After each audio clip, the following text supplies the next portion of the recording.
दूसरी तरफ चौधरी परवेज लाई जो हैं वो गोलमोल स्टेटमेंट दे रहे हैं। कभी वो कहते हैं कि जनाब वक्त आने पर मुल्क के बेहतरीन मुफाद में हम फैसला करेंगे, जो मुल्क के लिए बेहतर होगा वो फैसला करेंगे। पीपल्स पार्टी खुल के ये कहेगी कि नहीं जनाब, अगर हुकूमत आएगी तो हमने 1.5 साल पूरा करना है। वो यूक्रेन को ऑक्यूपाई नहीं करेंगे, लेकिन अब बहुत खतरनाक पोजीशन सुबह से नजर आ रही है। सब्सक्राइब करें और बेल दबाएं ताकि कोई खबर रह न जाए।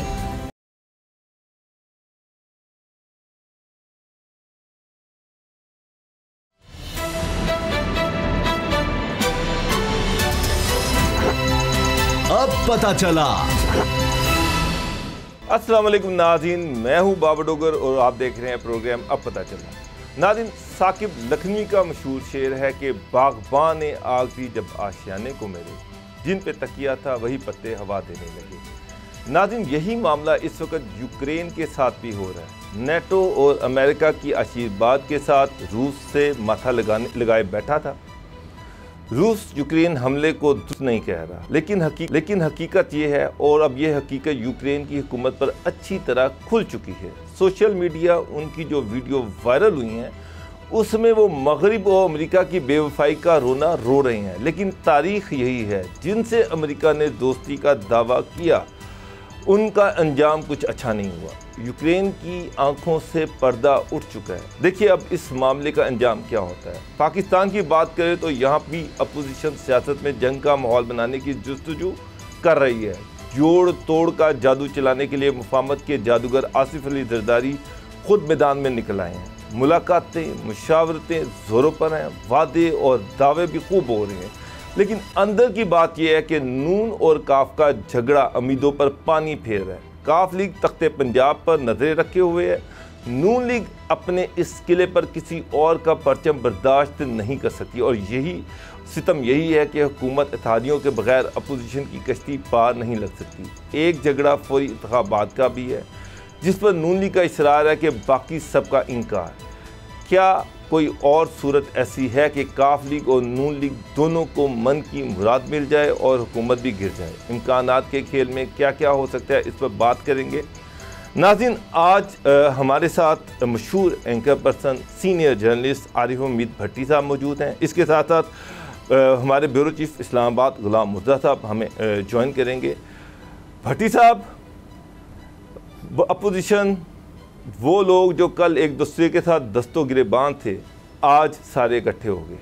शहबाज शरीफ, फजलुर रहमान, आसिफ अली जरदारी ना सिर्फ ये इकट्ठे हो गए बल्कि हुकूमत के इत्तेहादियों को तोड़ने के दावे कर रहे हैं। काफ लीग के साथ उनके राब्ते हैं, जहांगीर 3 ग्रुप के साथ राब्ते हैं, और दावा ये कर रहे हैं कि अन करीब वो अदम एतमाद की तहरीक पेश करेंगे। दूसरी तरफ हुकूमती वज़रा और हुकूमत वो बड़े इत्मीनान से बैठे हुए हैं। लग रहा है कि जैसे कोई उनको फिक्र ही नहीं है, बल्कि कुछ मिनिस्टर तो ये भी कह रहे हैं कि जनाब अदम इत्मीनाद की तहरीक आनी नहीं, वो उस पर शर्तें लगा रहे हैं। आपकी सियासत पर बड़ी गहरी नज़र है, आपको क्या नज़र आ रहा है? क्या अदम इत्मीनाद की तहरीक पेश होगी? क्या ये अपोजिशन का ये जो भानुमती का कुंभा है ये कोई कुछ कर सकेगा? बिस्मिल्लाहिर्रहमानिर्रहीम। बाबर साहब मेरे से ज़्यादा बाखबर आप हैं, ब्यूरोक्रेसी की दाई आपको कहा जाता है, और पॉलिटिशियन में आप बहुत ज़्यादा इन हैं। आज से हफ्ता पहले तो बड़ी सरगर्मियाँ थी, आनियाँ जानियाँ थी। वो एक मिसाल है जिसका सियासत से कोई रिश्ता नहीं, मौजूदा हालात से कोई वास्ता नहीं। जंगल में एक बंदर को बादशाह बना दिया जाता है, ताकि जब बंदर बादशाह बन गया है तो अब बेज़ुबान जानवरों के साथ जुल्म सितम नहीं होगा, लोग अमन से रहेंगे।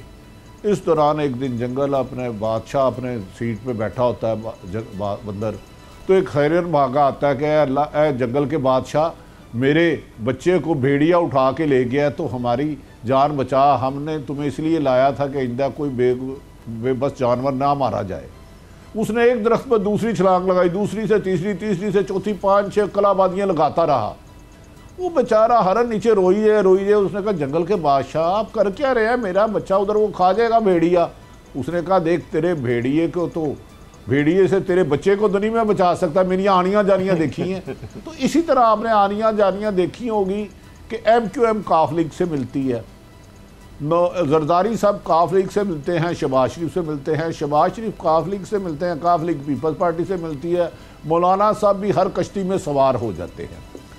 मेरी इतलात के मुताबिक पंजाब में नंबर गेम पूरा हो चुका था, लेकिन अपोजिशन जमातों में अदम एतमाद लाने के लिए सबसे ज़्यादा आपस में एतमाद का फुकदान है। ये किसी और इशारे की वजह से सरगर्म हुए थे। जो फैसला आइंदा 48 घंटे में होगा, इन अपोजिशन के हुकूमत के इत्तेहादी जमातों को इतना इशारा था कि आप जाके मुलाकातें कर सकते हैं, लेकिन आप हुकूमत से अलहदगी का ऐलान नहीं करेंगे। इतनी उन्हें छुट्टी दी थी कि छुट्टी के आधी छुट्टी जाओ, चाय पानी पी आओ, लेकिन स्कूल से बाहर नहीं जाना। उसके मुताबिक अपोजिशन ने बहुत ज़्यादा उम्मीदें वाबस्ता कर ली। पहले मोहतरम नवाज शरीफ साहब ने लंदन से एक रिक्वेस्ट भेजी ताकतवर हलकों को कि मरीम नवाज को बेगुनाह कहा है, उसे रिजेक्ट कर दिया गया बाशगाफ लफ्ज़ों में। उन्होंने कहा वो अदालत में जाए। फिर पीपल्स पार्टी ने इस दौरान बड़ी अच्छी और स्मार्ट मूवमेंट की। पीपल्स पार्टी की एंट्री होती है, अदम एतमाद पर बातें होती हैं, इत्तेहादियों से भी मुलाकात होती है, हमजा और शहबाज शरीफ दोनों मुलाकातें करते हैं। इस दौरान पीपल्स पार्टी एक मशवरा देती है कि जनाब अदम एतमाद उस वक़्त तक नहीं आएगा जब तक बिलावल भुट्टो का लॉन्ग मार्च ना पहुँचे, जो 27 फरवरी को चलेगा और कमो बेशतर 8 मार्च को वहाँ पहुँचेगा। इस दौरान मेरी इतला है कि आसफ अली जरदारी बाजिद थे कि काफ लीग को पंजाब की वज़ारत आला दे दी जाए, जिस पर नवाज शरीफ और शाहिदा खान अब्बासी इस ग्रुप ने मुखालफत की, और इस वजह से अदम एतमाद की अब आने वाले दिनों में आपको गुफ्तगू पर से पर्दा जाती हुई नजर आएगी। इसीलिए शेख रशीद साहब से मेरी कोई परसों मुलाकात हुई, बड़ी 2 घंटे। उन्हें यकीन था कि अदम एतमाद आएगी नहीं आएगी भी तो नाकाम हो जाएगी। गो कि मेरी इतला अब भी मैं कह रहा हूँ पंजाब की हद तक नंबर गेम पूरा है, लेकिन एक ग्रीन सिग्नल का इंतज़ार किया जा रहा है। जैसे आप ट्रैफिक में जाते हैं खुशगवार मूड में, तो येलो लाइट आए तो आप खड़े हो जाते हैं। अब ग्रीन सिग्नल अपोजिशन को मिलता है या हुकूमत को? जिसे मिलेगा वो शूट लगा जाएगा, अदम एतमाद आएगी। वरना अदम एतमाद थोड़ा सा अब मुश्किल हो गई है, जो पिछले हफ्ते तक बड़ी मजबूत थी। ये मेरी राय है। भट्टी साहब आपके ट्रैफिक वालों से बड़े अच्छे ताल्लुकात हैं और ग्रीन सिग्नल उनके कंट्रोल में है, तो आप इस्लामाबाद में भी थे। क्या लग रहा है कि ये आधी छुट्टी ही रहेगी या ये पूरी छुट्टी भी हो सकती है हुकूमत के लिए? मेरी इत्तला है आज या कल अहम तरीन मुलाकात होगी, जिसमें नवंबर के मुस्तकबिल का फैसला किया जाएगा। जो बात बज़ाहिर मेरे से सारे ही जर्नलिस्ट ज़्यादा बाखबर है, मैं तो सबसे कम इल्म रखता हूँ, उसमें फ़ैसला हो जाएगा। अगर वज़ीर आज़म इमरान खान मेरी इत्तला के मुताबिक 200 की स्पीड से यू टर्न लेने के लिए तैयार हो चुके हैं, होना नहीं, हो चुके हैं। अगर वज़ीर आज़म इमरान खान ने 200 की स्पीड से यू टर्न ले लिया तो अगले हफ्ते पीपल्स पार्टी खुल के ये कहेगी कि नहीं जनाब, अगर हुकूमत आएगी तो हमने 1.5 साल पूरा करना है, तो इसके एंड पे ही इलेक्शन होंगे, जिस पर नून लीग और ये आहिस्ता आहिस्ता पीछे हो जाएंगे। लेकिन ये मुलाकात 48 घंटे में डिपेंड करती है। इमरान खान साहब के करीबी हल्के कह रहे हैं कि वो जिस जिद पे अड़े हुए थे क्यों पिंडी तो पिशोर पे आ जाना में मियाँ वाली दूर थे नहीं, मेरा ख्याल है वो फासले अगर ना बढ़े तो फिर अपोजिशन के हाथ कुछ आएगा। अगर वो फासले बढ़ गए तो हुकूमत वो पे जाती यारियां दा डंगिया। अच्छा भट्टी साहब, कुछ इतलात ऐसे भी हैं, कुछ जर्नलिस्ट इस तरह के क्लेम कर रहे थे कि खान साहब ने प्रेसिडेंट से 2 समरियाँ अप्रूव करवा ली हैं, 2 लेटर अप्रूव करवा लिए हैं, कोई बड़ा अनाउंसमेंट होने वाला है, कुछ भी हो सकता है। आपके इल्म में कोई ऐसी चीज़ हो, क्या कोई प्राइम मिनिस्टर अगर होता ये कि पूरी छुट्टी दे दी जाती है तो क्या प्राइम मिनिस्टर कुछ इस तरह का बड़ा काम कर सकते हैं? नहीं, मेरी इतलात के मुताबिक नहीं साइन कराया। वज़ीर आज़म ने ये अंदिया जान के ताकतवर हलकों तक पहुँचाया था कि मैं मई मैंने लफ्ज़ कहा, ना मार्च ना अप्रैल, ना मार्च ना अप्रैल, जब 6 महीने रह जाएंगे तो एक बड़ी अनाउंसमेंट कर सकता हूँ। उसकी वजह से ही अपोजिशन को पर लगे। और ये ख़बर मैं आपके टीवी पे अर्ज़ कर रहा हूँ और इस पर मैं कायम हूँ। वज़ीर आज़म ने सब प्रेसिडेंट से मुलाकात की, लेकिन लिखाया कोई नहीं। लेकिन वो वज़ीर आज़म की एक प्रॉब्लम है, वो बड़े खुली डुली गुफ्तगू करते हैं और सख्त अल्फाज भी इस्तेमाल कर जाते हैं। वो अल्फाज उस जगह पहुंच गए जहां से रिएक्शन आया कि नहीं, बच्चे जिसकी उंगली पकड़ के चलते हैं उसे नहीं गिराते, और फिर वज़ीर आज़म ने उस पर, इसीलिए मैंने कहा शायद यू टर्न ले लें। अगर उन्होंने ऐलान भी करना है तो मई से पहले नहीं करेंगे कोई भी ऐलान, जो खदशा है कि वो कर सकते हैं। उसी के लिए ये जो मैंने गुजारिश की है ना 48 घंटे में मुलाकात मतवक्को है, क्योंकि वज़ीर आज़म ने रूस से भी ताकतवर हलकों से कुछ टाइम मांगा था कि मैं आके मुलाकात करूंगा, और इस सिलसिले में वो अदम एतमाद में भी खासी अब उन्हें फ़िक्र लाहक हो गई थी जो उन्हें रिपोर्ट दी गई थी। तो अब उस मुलाकात पे मेरा ख्याल है पाकिस्तान के मुस्तकबिल की सियासत का इंसार होता है, उसमें क्या मामला तय होता है। मुर्तज़ा साहब, भट्टी साहब कह रहे हैं कि अगले 48 घंटे पड़े हैं, मैं आप इस्लामाबाद में बैठे हुए हैं। जी बिल्कुल, भट्टी साहब की ख़बर जो है हमेशा अच्छी और सच्ची होती है, और हमें तो हमेशा इनसे बहुत ज़्यादा सीखने को मिलता है। जहांगीर तरीन साहब का भट्टी साहब कोई ज़िक्र फरमाएं, आजकल फूल तोहफ़ और काफ़ी मोहब्बतों का सिलसिला उनके साथ जारी है, और वो लंदन भी जा रहे हैं, तो क्या वो इत्मीनान साजी जो इमरान खान साहब रावलपिंडी के अंदर पैदा करना चाहते हैं वो जहांगीर तरीन साहब से भी कर सकते हैं?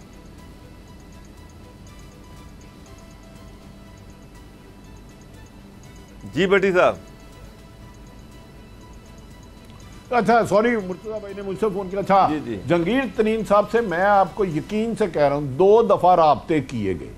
जहांगीर तरीन साहब का एक घर है 99, मुझे नहीं पता मॉडल टाउन में या डिफेंस में है, हुकूमती लोग 2 गए, उन्होंने कहा कि नहीं मैं इमरान खान से मुलाकात नहीं करूँगा, मुझ पे पर्चा, मेरी साहबजादी पे पर्चा, मेरे बेटे पे पर्चा। 2 मुलाकातों की ऑफ़र वो रिफ्यूज़ कर चुके हैं, ये ख़बर मैं कह रहा हूँ। अगर वज़ीर आज़म तरदीद करेंगे तो जिन्होंने 2 बंदे भेजे थे उनके नाम भी अर्ज़ कर दूँगा, वक्त भी अर्ज़ कर दूँगा। लेकिन सियासत में मुर्तज़ा भाई मेरा अपना तजर्बा है, मुस्तकबिल की कोई भी पेशीनगोई नहीं की जा सकती। इधर गिरगट की तरह सियासतदान रंग बोलते हैं। यही आसफ अली जरदारी थे जो कह रहे थे नवाज शरीफ धरती का नसूर है, इसका साथ दिया तो अल्लाह भी मुझे माफ़ नहीं करेगा। यही शहबाज शरीफ साहब थे, कहते थे कि मैं आसफ अली जरदारी को पटा डाल के घसीटूंगा। पटा याद रख लें इंसानों के गले में नहीं डाला जाता। यही इमरान हाथ के काफ लीग कातल लीग है, मैं इन्हें नहीं छोड़ूंगा। MQ के खिलाफ उनकी दुश्मनी किसी से छुपी हुई नहीं है, किसी से भी छुपी हुई नहीं है। इवन के अब बाप के प्रेशर में इमरान खान ने बलूचिस्तान का परसों IG तब्दील कर दिया क्योंकि राय ताहिर से वो खुश नहीं थे। तो हुकूमत और इत्तेहाद और अपोजिशन के इत्तेहाद ये मफादात के लिए हैं, ये नेचुरल नहीं है। माजी में एक दूसरे के साथ ये सारे ही दस्तों गिरेबान होते रहे। अब बाबर साहब नाराज़ हो जाएंगे। मैं कह रहा हूँ ये भी मुमकिन है कल को नवाज शरीफ और इमरान खान एक हो जाए। क्या पीपल्स पार्टी और नून लीग की दुश्मनी किसी से छुपी हुई है? पहले एक पीपल्स पार्टी का वोट था भट्टो का, एक एंटी भट्टो, उसके लिए ज़ियाउल हक के गमले से नवाज शरीफ निकले। तो उसके बारे में जो कहते रहे, तो मेरा ख्याल है कि ये कोशिश करेंगे। लेकिन अभी तक जहांगीर तरीन सख्त नाला हैं क्योंकि वो समझते हैं उन्हें 2 साल टारगेट किया गया। जो पर्चा भी कराया गया FIA, इमरान खान ने 14 या 15 फरवरी को 3 लोगों के, एक में हुकूमती इत्तेहादिया वजीर के वारंट बनवाए तलब करने के लिए, समन, सॉरी वारंट नहीं समन, फिर किसी ताकतवर हल्के ने रोक लिया। सूरत हाल अदम एतमाद की लाने में इत्तेमाद का ही फुकदान है। कल क्या होगा ये आप इस्लामाबाद में रहते हैं, शहर इक़्तिदार आपका है, हम तो वहाँ मुसाफिर जाते हैं। लेकिन भट्टी साहब ताकतवर हल्के जो है, आपने बहुत अच्छा ये सारा तज़िया इस हवाले से दिया। ये जो आपने कहा कि 200 की स्पीड से टर्न जो है ना वो ले सकते हैं, तो एक मशवरा वज़ीर-ए-आज़म साहब को उनके किसी प्यारे दोस्त ने दिया था कि अगर आप सारी अपोजिशन से एकदम से जान छुड़ाना चाहते हैं तो चौधरी परवेज़ इलाही साहब को कहें कि आपको हम वज़ीर आला बना रहे हैं, तो वो खुद ब खुद इधर भी काम ख़त्म हो जाएगा, उधर भी काम ख़त्म हो जाएगा। तो क्या वो इस तरह का टर्न लेंगे या वो इस्टेब्लिशमेंट के हवाले से टर्न लेंगे पिंडी पिशौर? देखिए मेरी इतला के मुताबिक इस्टेब्लिशमेंट 3 दफ़ा उन्हें वज़ीर आला पंजाब के बारे में कह चुकी है ये डिलीवर नहीं करेंगे। जितना नुकसान वज़ीर आला पंजाब ने इमरान खान साहब को पहुँचाया है कि अनबिलीवेबल। ये यकीन से कह रहा हूँ, ताकतवर हल्के कई दफ़ा कह चुके हैं जनाब, इस पंजाब में उस्मान बुज़दार की नाकस कारकर्दगी वजह से पीपल्स पार्टी कमज़ोर भी हुई है और नून लीग मजबूत भी हुई है। लेकिन एंड पे अगर इमरान खान को ये यकीन हो गया कि मेरी हुकूमत गई तो वो काफ लीग को भी वज़ीर आला दे देंगे। ये बात सारी आपकी रिकॉर्ड पे है, लिख लें। इमरान खान साहब उतनी देर लड़ते हैं जितनी देर आगे कोई लड़ने वाला ना हो। भट्टी साहब, काफ लीग एक तरफ मोनी सलाई साहब पहले प्राइम मिनिस्टर को उन्होंने यकीन दहानी कराई, उसके बाद फिर आज उन्होंने स्पीकर नेशनल असम्बली से मुलाकात की। स्पीकर नेशनल असम्बली का खुद अपना बयान आ गया, मोनी ने ट्वीट कर दिया कि जनाब हमारा पूरा इत्मीनान है, हम आपके साथ निभाएंगे, आखिर तक निभाएंगे, आपके साथ खड़े होंगे। दूसरी तरफ चौधरी परवेज़ लाई जो हैं वो गोलमोल स्टेटमेंट दे रहे हैं। कभी वो कहते हैं कि जनाब वक्त आने पर मुल्क के बेहतरीन मुफाद में हम फ़ैसला करेंगे, जो मुल्क के लिए बेहतर होगा वो फ़ैसला करेंगे। अभी तक उन्होंने ये नहीं कहा कि हम पीटीआई के साथ खड़े हैं आखिरी दिन तक और 5 साल पूरे करेंगे। वो तो ये कहते हैं कि मुल्क के बेहतरीन मुफाद में हम बात करेंगे। और ये भी सुनने में आ रहा है कि उन्होंने अचकन सुलवाली हुई है, अब वो सिर्फ इंतज़ार कर रहे हैं कि उस पर बैज अपोजिशन का लगना है या पीटीआई का लगना है। देखें बाबर साहब, सियासतदानों की कभी भी ख़त्मी राय नहीं होती। ये क्या कहते हैं ये छोड़े, ये क्या करते हैं उस पर नज़र रखा करें। आप खैर मुझसे ज़्यादा साहिब इल्म है। यही मोना सलाई हैं जिसे 2.5 साल इमरान खान साहब ने वज़ीर आज़म नहीं बनाया था और चौधरी साहबान को खुद मुझे चौधरी साहब ने कहा था, वो कहते हैं शुजात साहब के बेटे को बना लो। ये अचानक मोनस में इतनी अच्छाइयाँ क्यों इमरान खान साहब को नज़र आ गई? उन्होंने इतना ही कहा ना, असी दोस्तियाँ निभाने ज़रा तगड़े हो। तो बात सुने, ये इत्तेहादी जमातें मौजूदा हुकूमत के साथ अपनी मर्ज़ी से नहीं मिली। काफ लीग के बारे में इमरान खान साहब की क्या राय है ये सबके इल्म में है। MQ बारे में क्या राय है वो ये सबके इल्म में है। इलेक्टेबल के बारे में उनकी क्या राय थी? तरक्याती फ़ंड को वो जुर्म कहते थे, क्राइम कहते थे। जिन्होंने मिलाया है जब वो कहेंगे ये चले जाएंगे, बयान ना छोड़े क्या देते हैं। आज एक फ़ोन करें आप, सानू नहर वाले पुल उत्ते बुला के होरे माही कित्थे रह गया, ये गाना गाते किसे या अपोजिशन या हुकूमत। ये तो इशू है ही कोई नहीं, ये इशू कहीं और है। जो गुलाम मुर्तज़ा के साथ वाला शहर है और गुलाम मुर्तज़ा का जो शहर है इस्लामाबाद और पिंडी, ये बेचारे आनी जानी है, इन्हें मुझे करने दे, दही खाने दे। बाबर साहब आपको क्या प्रॉब्लम है? मुझे भी मरवाएंगे और आप माशाल्लाह खुद तो बासर आदमी है। भट्टी साहब, कुछ अपोजिशन के भी मामला जो हैं वो कोई आपस में कोई सेटल नहीं हो रहे, मामला जो हैं वो रुके हुए हैं। सुनने में ये आ रहा है कि जहांगीर 3 साहब 35 सीटें मांग रहे हैं, 15 सीटें MNS की, कोई 20 MPS की। वो ये कह दें कि लोधरा में सारा लोधरा मुझे दे दिया जाए। काफ लीग कह रही है कि जी बहावलपुर डिस्ट्रिक्ट, गुजरात और गुजरांवाला डिवीज़न जो है इसमें कुछ डिस्ट्रिक्ट हमें दे दिए जाएँ। अब नून लीग अलीम खान लाहौर में सीटें मांग रहे हैं। अब नून लीग मेरा मतलब लाहौर में अलीम खान को खुश कर दे, चौधरियों को खुश कर दे, जहांगीर 3 को खुश कर दे, तो उनके अपने पल्ले क्या बचता है? देखें बाबर साहब, जो आपकी बात मान लें, डिमांडें तो इसी किस्म की हो रही हैं, तो नून लीग क्या जाके लंदन से इलेक्शन लड़ेगी? 144 सीटें हैं, कमो बेशतर 50 से ज़्यादा इत्तेहादियों ने मांग ली है, तो नून लीग कहाँ जाके इलेक्शन लड़ेगी? ये सिर्फ इस नुक्ते पर अभी तक अकेले इकट्ठे हुए हैं कि इमरान खान की हुकूमत गिराएं। आगे वफाक में किसने बननी है, ये भी एक गलत खबर फीड गई कि आसफ अली जरदारी ने शहबाज शरीफ को ऑफ़र की। हो सकता है कि भी हो, मैंने तो अपनी हद तक कहना ना, लेकिन आगे कोई तय नहीं हो रहा। पीपल्स पार्टी चाहती है 2 साल पूरा करे, नून लीग की एक ही दीदा 4 महीने में इलेक्शन हो। मुझे बताए, पीपल्स पार्टी के पास सिंध है और इन फ्यूचर भी सिंध रहने की तवक्को है। वो बेवकूफ़ है, इनके कहने पे पूरा पंजाब छोड़ दे अपना 1.5 साल।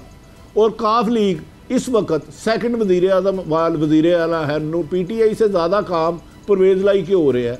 वो अगर इनकी खातर, अपोजिशन की खातर हुकूमत गिरा देते हैं, इनके अदम एतमाद कामयाब हो जाती है, 4 महीने में इलेक्शन हो जाते हैं, तो नून लीग, काफ लीग और पीपल्स पार्टी को क्या मिला मुझे बताएं? वो तो नून लीग ने अपने दुश्मन को गिराने के लिए अपने दुश्मनों से दोस्ती कर ली, ये बात मान ली। लेकिन वो चौधरी परवेज़ लाई सब बच्चे नहीं हैं, या आसफ अली जरदारी बरतानी दौर के प्लेयर हैं। कैसी स्मार्ट मूवमेंट की, आए मुलाकातें की और अब सारा फोकस लॉन्ग मार्च पे कर दिया। 8 तारीख तक ना वो बांसुरी बचाओ, नेहरू बांसुरी बचाएगा कि जब तक बिलावल भुट्टो का आता नहीं, फिर उसके बाद लॉन्ग मार्च पीडीएम का कह देंगे जी, अब पीडीएम का। तो मेरे ख्याल में फिर 48 घंटे की मुलाकात मुस्तकबिल का फैसला करेगी। अगर वो फैसला हो गया तो 72 घंटे में अदम एतमाद आ सकती है। जुम्मे के दिन किया था जुम्मे का वादा, तो आज जुमा आ गया है। बड़ी साहब ब्रेक का टाइम है, ब्रेक के बाद मिलते हमारे साथ रहेंगे।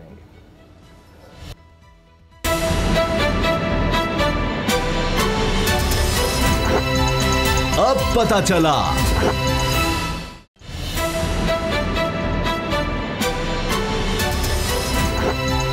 अब पता चला। वेलकम बैक नाज़रीन। आरिफ उम्मीद भट्टी और गुलाम मुर्तज़ा साहब मेरे साथ मौजूद हैं। भट्टी साहब, एक और अहम चीज़ ये, चले अपोजिशन की तो अपनी जगह पर है कि उनके इख्लाफात हैं और मामला जो हैं फटे हैं, मसाइल हैं, लेकिन दूसरी तरफ अगर आप देखें तो हुकूमत परवेज़ खटक गवर्नमेंट से नाराज़, जहांगीर तरीन नाराज़, अलीम खान नाराज़, उसके बाद कोई ऐसा बड़ा फिगर नहीं है इमरान खान के अलावा जो पार्टी को इकट्ठा रख सके। जो इत्तेहादी हैं वो सारे नाराज़ हैं। पिछले 3-3.5 साल से हुकूमत ऑटो पे लगी हुई थी, अब ऑटो वाला स्विच भी ख़राब हो गया है। तो आपको क्या लगता है कि ये गवर्नमेंट 1.5 साल अगला अपना निकाल लेगी? चलें, अपोजिशन अदम इत्मीनान नहीं ला सकती, और अगर ऑटो का बटन भी ठीक नहीं होता तो ये किस तरह से अपना टाइम पूरा करेगी? अच्छा, बाबर डोगर साहब हमारे एक दोस्त हैं, बड़े पुराने जर्नलिस्ट हैं, उन्होंने सेक्रेटरीट इन्वेस्टिगेटिव किया। उनसे पूछिएगा कि हुकूमत 3 साल इमरान खान बचा रहे हैं। सर मैंने तो कहा कि ऑटो पे लगी हुई थी, ऑटो पे लगी हुई थी, लेकिन अब तो कह रहे हैं कि ऑटो का बटन भी खराब हो गया है। नहीं, मैं वही अर्ज करने लगा। चले भट्टी साहब, वो 66 लोग, ये जादू की चिड़ी सिर्फ 1-2 बंदों के पास है कि 51 रह जाए। इमरान खान को इत्मीनान का वोट किसने लेके दिया? इमरान खान ने सियासी दानाई से, सियासी टीम के जरिए लिया, या मुझे और आपको महफूज मकामात पर पहुँचा के लिया? जॉइंट सेशन में जो हुकूमत अपोजिशन कहती थी कि स्टेट बैंक बेच दिया, मुल्क की सलामती ख़तरे में चले गई, उसमें अक्सरियत होने के बावजूद सेनेट में मंजूर हो गया। अगर उतने पावरफुल 6 महीने पहले जो इमरान खान थे, मेरे ख्याल में अब वो नहीं है। ये मेरी इन्फॉर्मेशन है। अगर उन हलकों ने उनको रेस्क्यू ना किया तो इमरान खान साहब की हुकूमत भेजना इशू ही कोई नहीं, क्योंकि बदकिस्मती है, पंजाब इस वक्त 65% है पॉपुलेशन। इमरान खान साहब के पास 4 बंदे बताए जो पंजाब में इत्तेहादी जमातों से या पीटीआई के लोगों से मुज़ाकरात कर सके, टेबल टॉक करने की सियासी अहलियत रखते हो। वज़ीर आला पंजाब वो बने जो पहली दफ़ा MPA बने, और उन्होंने जब पहली दफ़ा असम्बली में गए बाथरूम में गलती से चले गए, फिर सेक्रेटरी असम्बली के पास गए, उसने कहा 16 तस्वीरें लेके आओ। ओ मेरे भाई, ना हुकूमत ये पहले बच रही थी, खुद चल रही थी, जो बचा रहा था वही बचा रहा था। उसी जिद की वजह से तो आज ये हालात हुए हैं। अगर वज़ीर आज़म इमरान खान साहब थोड़े से कॉम्पिटेंट, ऑनेस्ट और मेहनती क़यादत को साथ रखते और उनके ज़रिए हुकूमत चलाते तो आज ये दिन नज़र ना आते। देखें, एक मुल्क चलाना एक पूरा टीम वर्क है, एक शख्स अकेला काम नहीं कर सकता। ये पॉसिबल नहीं है कि इस्लामाबाद में बैठ के इस्लामाबाद भी चलाएं, पंजाब भी चलाएं और KPK भी चलाएं, तीनों नहीं रह जाएंगे। तो माजी में जो रेस्क्यू करते रहे, अब जब वो थोड़ी सी चीज़ कमज़ोर हुई तो अपोजिशन ने चढ़ाई कर दी। अब उसी के फिर 48 घंटे पे आ जाऊँगा। अच्छा भट्टी साहब, ये फैसला उन्होंने करना है। मैं भट्टी साहब, ये इस हवाले से एक मेरा भी सवाल है। आज आपसे मौका मिला है तो मैंने कहा हम भी अपने इल्म में इजाफा करें कि ये इस वक्त अगर अपोजिशन फ़र्ज़ करें किसी भी अपने हमले में कामयाब नहीं होती, जो सियासी हमला वो कर रही है, और इमरान खान साहब दौरा रूस करके आए हैं, हमारी तमाम मुआशी ज़िम्मेदारियाँ, हमारे मुआशी लेन देन वेस्ट में हैं, अमेरिका के साथ हैं, यूरोपीय यूनियन के साथ हैं, तो ऐसे हालात में अपोजिशन चलें बिल्कुल नाकाम हो गई, तो ये आने वाले दिनों में क्या कौन पैसे लेके देगा, कौन इस हवाले से ऑयल सऊदी अरब से लेके देगा, वो तो अभी दौरे के अभी स्याही खुश्क नहीं होगी तो बहुत सारी चीज़ें आनी जानी शुरू हो जाएंगी, कोई ना कोई फैसले फैटअप, कोई और चीज़ें इस तरह की जिसमें टाइटन करना शुरू कर देंगे। तो ऐसे हालात में कैसे आप देख रहे हैं इस सारी सूरत हाल को? मुर्तज़ा भाई, आगे कौन सा इमरान खान ने दूध की नहरें बहा दी हैं या माजी में रही थी? इकानमी तो आपकी ज़मीन बोझ हो चुकी है, कड़वा सच है। 2-3% लोग जो खरबपति हैं उनके पैसों में तो कमी नहीं आई। अगर ये अपोजिशन भी आ जाए तो पेट्रोल दोबारा 100 पे नहीं आएगा, बिजली का यूनिट कम नहीं होगा। IMF ने जिन शराइत पर आपको कर्जे दिए हैं वो रिन्यू नहीं होंगे। वो एक महंगाई का तूफान तो रहेगा। वो इमरान खान की असल दुश्मन ही महंगाई और बैड गवर्नेंस है। काश देखें, तालीम में IMF के पास, वर्ल्ड बैंक के पास नहीं, स्कूल अच्छे करने और टीचर अच्छे लगाने की ज़रूरत है अस्पताल में।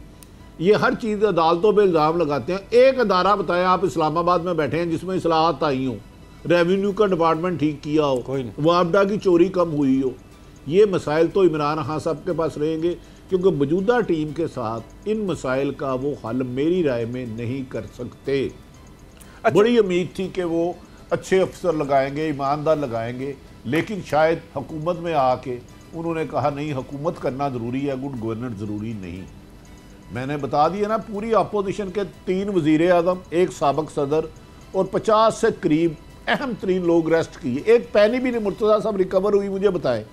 ये सारा इंतकाम पर जो उन्होंने फोकस रखा था, एहतसाब के नाम पर इंतकाम, काश इसमें लोगों को डिलीवर करते, आम शहरियों को तालीम, सेहत, रोज़गार, सड़क, साफ पानी, ऐसी सहूलतें देते तो आज उनकी ये अवाम में पॉपुलैरिटी कम ना होती। यही इमरान खान साहब की गलती है। जब कोई इंसान समझे ना यही एक वहम है, मैं बड़ा अहम हूँ, तो उस वक्त इंसान नुकसान में चले जाता है। अच्छा भट्टी साहब, उन्हें चाहिए था मुशावरत करते।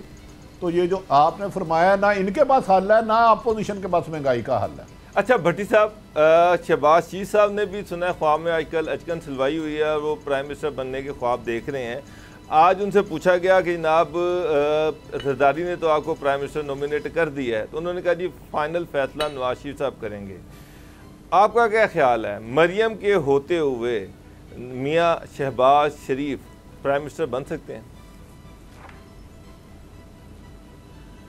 बाबर साहब, आप बड़े शरारती आदमी हैं। नून लीग में इस वक्त वरासत की लड़ाई है। नवाज शरीफ चाहते हैं अपनी ज़िंदगी में मरियम नवाज को सदर बना दें, और ये उन्होंने पहले भी 2 दफ़ा कोशिश की। तो शहबाज शरीफ, उनकी वालदा हयात थी, अल्लाह ताला उनके दर्जात बुलंद करे, शमीम बेगम। तो शहबाज शरीफ उस वक्त गए कि माँ जी मैंने वड्डे भाजी की गल तो कभी ना नहीं की, मेरे होते हुए कल की बच्ची को बनाएंगे तो मेरे पास क्या रह जाएगा। शहबाज शरीफ चाहते हैं कि हमज़ा को दे दें। ये विरासत की लड़ाई है, क्योंकि नून लीग के पास मुस्लिम लीग की क़यादत आती है, या हमज़ा के पास मरियम, या सॉरी हमज़ा, 30 साल उन्होंने सियासत में राज करनी है। उन सियासत में बहुत ज़्यादा इख्तलाफात है। सिर्फ एक नुक्ता इस वक्त अपोजिशन मुश्तरका है कि इमरान खान से जान छुड़ाई जाए। तो फ़िलहाल मरियम नवाज़ तो सजा याफ्ता हैं, वो तो इलेक्शन ही नहीं लड़ सकती।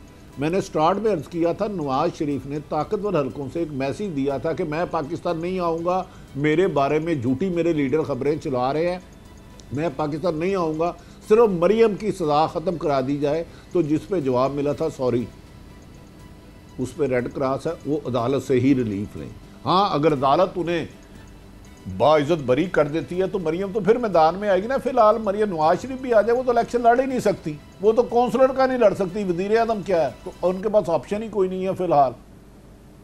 नहीं, आपका मतलब ये है कि शहबाज शरीफ जो है उन पे अब रेड क्रॉस नहीं है, वो ताकतवर हलकों को काबिल कबूल हैं अगर वो प्राइम मिनिस्टर बनते हैं तो ये सारी राह हमवार शहबाज शरीफ साहब ने की है 100%। नवाज शरीफ के बारे में कल परसों भी गलत छोड़ी गई कि अहम तरीन शख्सियत उनसे मिली है। मैंने 5 लाख रुपये इनाम रखा है जो साबित कर दे कि नवाज शरीफ और अहम तरीन शख्सियत की मुलाकात हुई है। वो मुलाकात ही नहीं हुई, 5 लाख रुपये शर्त रखी है। अब देखें ना, नवाज शरीफ साहब आप देखें थोड़ा सा, पहले वो 3 इस्तीफ़े मांगते थे, आर्मी चीफ, DG ISI और इमरान खान। पहले इमरान खान आर्मी चीफ के इस्तीफ़े से भागी मुस्लिम लीग नून, अगर मुर्तज़ा साहब मैं गलत हूँ तो मेरी सलाह कर दीजिएगा। जी फिर बिल्कुल सही, बिल्कुल ठीक कह रहे हैं। सही से भाग गई। अब उन्हें इमरान खान ही नज़र आता है, क्योंकि उन्हें पता है कि वहाँ वो जो दीवार से जो टकराए थे, क्योंकि वो एक अदारा है, उसकी वजह से ये मुल्क सलामत है। एस्टेब्लिशमेंट ना हो तो आपको भारत 2 दिन खा जाए। इन्होंने यही एक गलती की कि हमेशा इन्होंने जनेजों की पीठ पे छुरा भागा, चौधरियों को कभी वजारत आला नहीं दी, 2 दफ़ा पीपल्स पार्टी की हुकूमत गिराई, 2 दफ़ा पीपल्स नून की गिराई, लेकिन इस दफ़ा जिन्होंने इनको उंगली पकड़ के चलना दिखाया था, इन्होंने उनको धक्का देने की कोशिश की, तो उस धक्के की लपेट में खुद ही गिर गए लड़खड़ा के।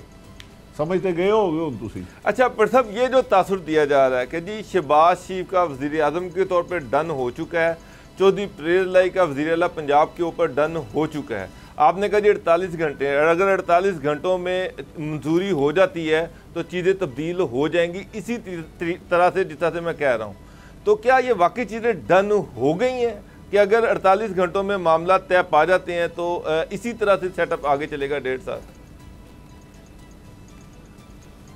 देखें, मैंने इस दफ़ा कहा ना, माजी की निस्बत पाकिस्तान की सियासत पे आधे घंटे की भी प्रेडिक्शन करना मेरे लिए तो मुमकिन नहीं। बज़ाहिर बादिउल नज़र में जो हालात है, अगर ये ऐसी हो जाती है, और इमरान खान ने IB को बहुत अलर्ट किया हुआ है, तो इमरान खान इस अदम एतमाद आने से पहले कोई बहुत बड़ा हादसा कर जाएंगे, वो भी ये सोच के बैठे हैं। इमरान खान साहब भी एक तुर्क का कार्ड अपने साथ लगा के बैठे हैं, लेकिन वो तुर्क का कार्ड इस्तेमाल करेंगे तो बहुत ज़्यादा नुकसान होगा, बहुत ज़्यादा नुकसान होगा। इमरान खान सर अदारों को अंडर एस्टिमेट कर रहे हैं। सियासतदानों में ये लचक होती है, आज छोड़ दिया, कल चले गए, आज गाली दी, आज के दोस्त कल के दुश्मन, कल के दुश्मन आज के दोस्त। लेकिन वो गलती अगर ऐसा करेंगे तो फिर इमरान खान भी करेंगे, लेकिन अगर उन्होंने कह दिया तो ये तहरीक भी कामयाब होगी। और इमरान खान जो कह रहे थे कि मैं बाहर निकल के ख़तरनाक साबित होऊंगा, आप बैठे हैं, मुर्तज़ा साहब बैठे हैं, हुकूमत में होते हैं, सारे इदारे आपके पास होते हैं, आप जिसको मर्जी अंदर करा दे। आपने 3 वज़ीर आज़म साबिक अंदर करा दिए, सदर करा दिया, बाद में तो आप अपोजिशन में हो तो आपकी सिपाही बात नहीं सुनता, क्लर्क बात नहीं सुनता, तो किसको ख़तरनाक होने का उन्होंने धमकी दी थी? मुझे आप दोनों, मुर्तज़ा साहब और आप बाबर डोकर रहनुमाई फरमाए ना, वो उसको अंडर एस्टिमेट कर रहे हैं। वो अदारे हैं, वो मुल्क चला रहे हैं, मुल्क की सलामती की वजह है। जी बिल्कुल भट्टी साहब, आप सही कह रहे हैं। भट्टी साहब, अब टाइम हो गया ब्रेक का, और बहुत बहुत शुक्रिया भट्टी साहब, आपने बड़ा कीमती वक्त हमें दिया। नाज़रीन, मिलते हैं ब्रेक के बाद।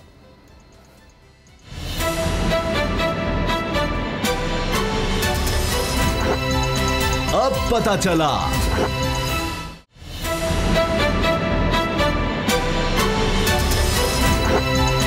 अब पता चला। वेलकम बैक नाजरीन। रूस यूक्रेन तनाज़े के हवाले से आज हमारे साथ साबिक़ वज़ीर ख़ारजा पाकिस्तान खुर्शीद महमूद कसूरी मौजूद हैं। कसूरी साहब, रूस ने यूक्रेन पर हमला कर दिया और रूसी फ़ौजें यूक्रेन के दारुल-हुकूमत तक पहुँच गई हैं। क्या लग रहा है कि आगे कोई तीसरी जंग अजीम का कोई ख़तरा मौजूद है? हालात बहुत ख़तरनाक हैं, लेकिन ये कोई अनहोनी बात इसलिए नहीं, अनएक्सपेक्टेड नहीं हो है कि बड़ी देर से नज़र आ रहा था कि रूस का ये मुतालबा था कि मगरिब जो है उसकी सरहदों की तरफ नेटो को ना लेके जाए, और जब वो नेटो को लेके जा रहे थे तो वो घड़ी घड़ी कह रहा था कि हमारे इर्द गिर्द आप घेरा डाल रहे हैं। हुआ ये था कि जब सोवियत यूनियन का इन्हदाम हुआ, और ख्वाहिश रूस की भी ये थी कि वो मगरिब के साथ करीबी ताल्लुकात पैदा करे, और येल्टसिन जो सदर थे वो जमहूरियत की तरफ उनकी ख्वाहिशात भी थीं, और वो मगरिब से ताल्लुकात अच्छा रखना चाहते थे। लेकिन फिर भी ये उस वक्त ये हुआ कि जब ये इनका इन्हदाम हो गया और रूस कमज़ोर हो गया, फिर भी मगरिब में मेरे ख़्याल में गलती की कि वो जितनी साबिक वारसा पैक्ट की ताकतें थीं, यानी जो नेटो के मुखालिफ मुआहदा था, डिफेंस अलायंस था, उन सारों को आहिस्ता आहिस्ता उसने नेटो में शामिल करना शुरू कर दिया, और आहिस्ता आहिस्ता रूस के बॉर्डर तक पहुंचने लगे। और फिर मैं समझता हूँ कि जब मगरब को ये अंदाज़ा हो गया कि वो ये होने के बहुत चांसेस हैं और उन्होंने ये भी फ़ैसला किया एक फ़ौजी भी नहीं वहाँ भेजना, तो इतना बड़ा रिस्क लेना, फिर उनको चाहिए था कि यूक्रेन को चाहते हैं कि मामलात करे अपने सेटल।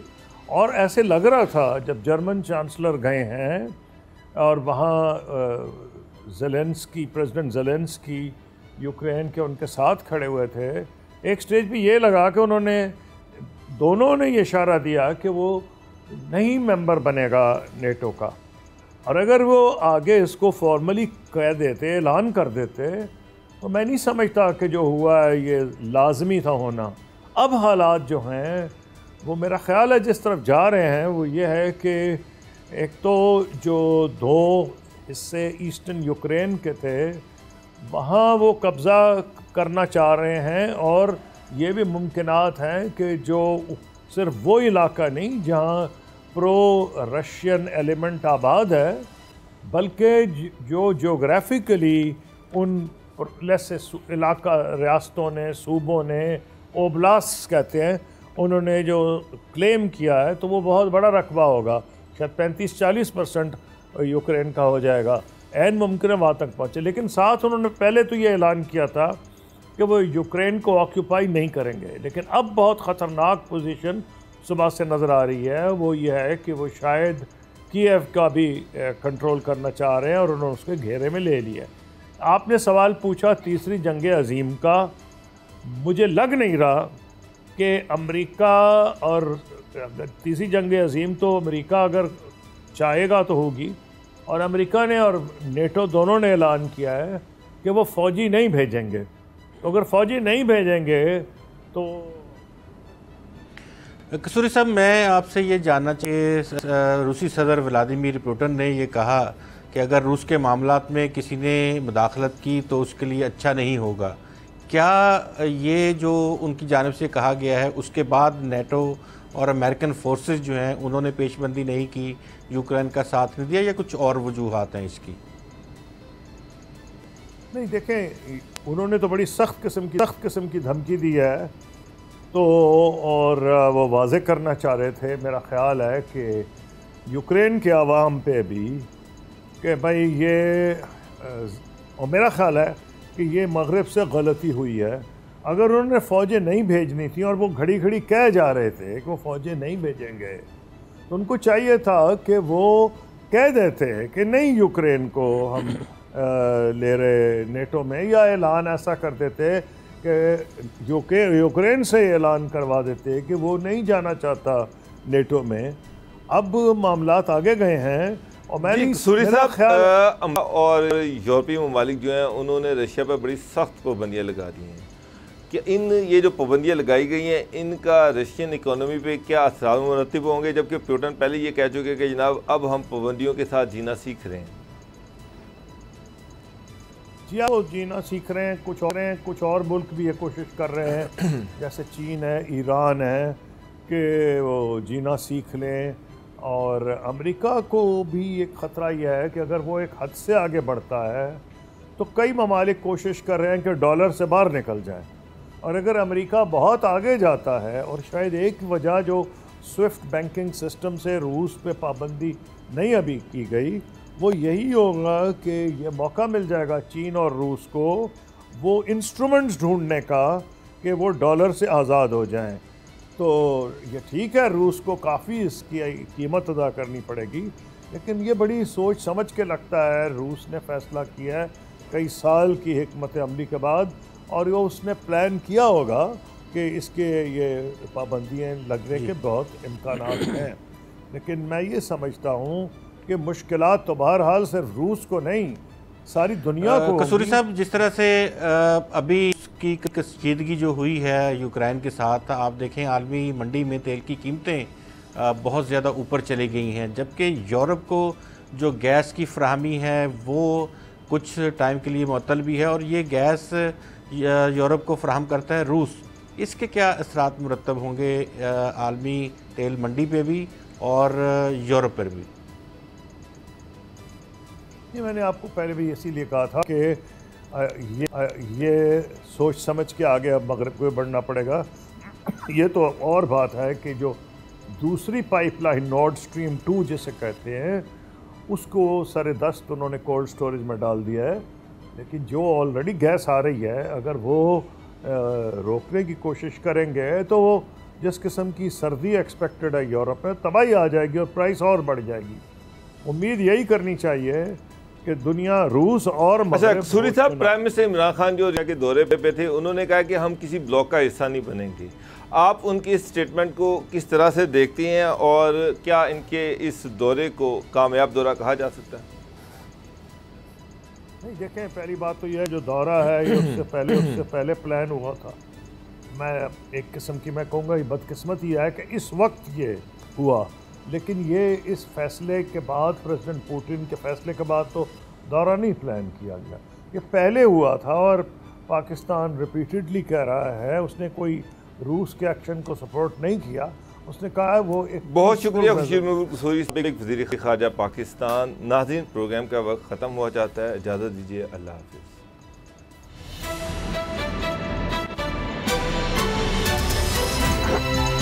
अब पता चला। सब्सक्राइब करें और बेल दबाएं ताकि कोई खबर रह न जाए।